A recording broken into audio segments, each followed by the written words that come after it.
Hello दोस्तों, स्वागत है अपने यूट्यूब चैनल एस जी पाठशाला में।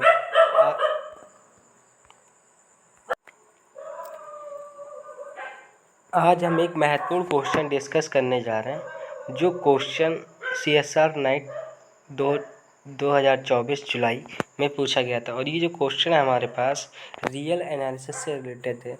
और ये किस टॉपिक के ऊपर आधारित है? इम्प्रॉपर इंटीग्रल, जो हमारे पास टॉपिक है रियल एनालिसिस में। तो इसमें गिवन है consider the improper integral I given है π/2 से pi 1/√sin x dx and a greater than equal to 0। I a given है, तो ए से इन्फिनिटी हमारे पास लिमिट दी है 1/x√1 + x²dx। तो हमारे पास जो 1 है वो है गिवन है the integral I is convergent. 2 है the integral I is not convergent. 3 है the integral I a converges for a equal to 1/2 but not for a equal to 0। The integral I a converges for a greater than equal to 0। अब हम इसको बताना है कि कौन सा option true होगा। तो हमारे पास जो आई गिवन है वो क्या गिवन है? लिमिट है π/2 से पाई 1/√sin x dx। अब हमारे पास जो इसकी जो लिमिट है हमारे पास इस केस में किस पे आधारित नहीं है, क्योंकि जो sin पाई की वैल्यू है वो हमारे पास 0 होती है। जब sin पाई की वैल्यू हमारे पास 0 होएगी तो जो 1/0 वो इन्फिनिटी पे चला जाएगा। तो हमारे पास इस हिसाब से तो हमारे पास इस पर जो नॉट डिफाइन जो लिमिट डिफाइन नहीं वो x=पाई पे डिफाइन नहीं है। और इस तरीके की जो लिमिट है हमारे पास क्या कहलाती है? Point of discontinuity improper integral के अकॉर्डिंग। तो हमारे पास जो f(x) है हम इसको f(x) मान लेते हैं। अब ये f(x) हो गया। हम जानते हैं जो sin x होता है mod sin x less than होता है x है। तो mod under root sin x less than होगा रूट x है। ठीक, जब ये लेस देन हो गया, क्योंकि हम जो y कंपेरिजन टेस्ट होता है, यदि हमारे पास f(x) less than equal to gx होता है,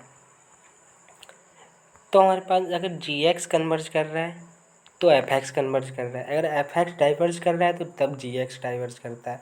तो हमारे पास जो कंप्रीहेंशन टेंस होता है उससे हम करते हैं, क्योंकि हमारे पास जो 1/√sin x है वो लेस देन हो जाता है 1/√x के।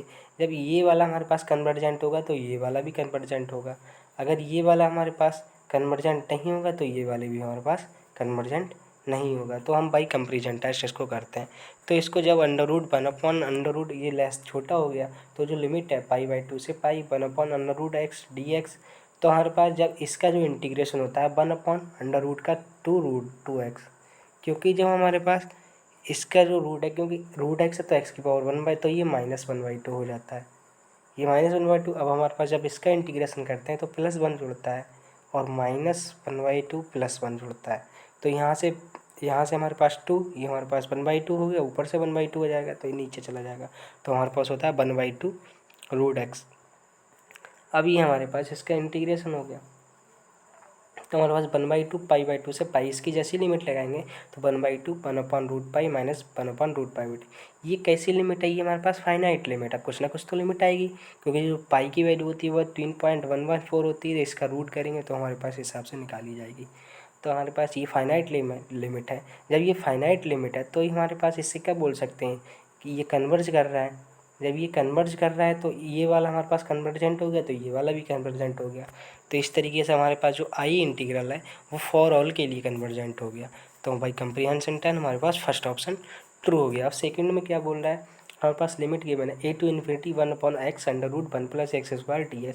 इसको भी हम बाई कंपेरिजन टेस्ट करेंगे, क्योंकि हमारे पास जो रूट 1 + x² है वो हमारे पास लेस है √x²। ये तो लेस ही होगा, क्योंकि हमारे पास 1 अंडर कर रहा है, क्योंकि रूट के अंदर अगर हमारे पास 1 इसकी वैल्यू हमारे पास, अगर हमारे पास x की वैल्यू हम क्या ले लें, 1 ले लें, क्योंकि root x less than equal to 1 होता है। अगर हमारे पास √x² होगा 1 + x² under root less than √x², तो हमारे पास जो इसकी जैसी ही भाई कंप्रीहेंशन टेस्ट लगाएंगे तो हमारे पास, क्योंकि अंडर रूट है, अंडर रूट चढ़ा है तो x हो जाएगा, तो x² कर देंगे तो हमारे पास वो केवल 1 ही हो जाएगा। जब ये 1 हो जाएगा तो हमारे पास जो x² तो x ही हो जाएगा। तो 1/x × x dx हो गया a to ∞। जब हमारे पास a to infinity 1/x² dx -1/x इसका इंटीग्रेशन ए टू इन्फिनिटी -1/∞ 0 हो गया तो 1/a बच गया।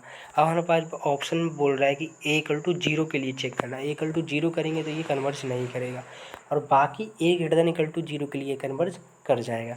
तो हमारे पास a = 0 के लिए तो नहीं करेगा क्योंकि 1/a आ रहा है और केवल a = 0 के लिए हमारे पास कन्वर्ज नहीं कर रहा है सेकंड वाला, क्योंकि इसकी जो लिमिट आई है वो 1/a आई है। अब हमारे पास पहला तो ट्रू है, सेकंड वाला आई इज नॉट कन्वर्जेंट, ये ऑप्शन रॉन्ग हो गया, तो फर्स्ट ऑप्शन ट्रू हो गया। अब बोल रहा है आई ए इज कन्वर्जन फॉर ऑल, क्योंकि a = 0 के लिए हम देख चुके हैं कन्वर्जन नहीं कर रहा है, तो इस हिसाब से ये भी रॉन्ग है।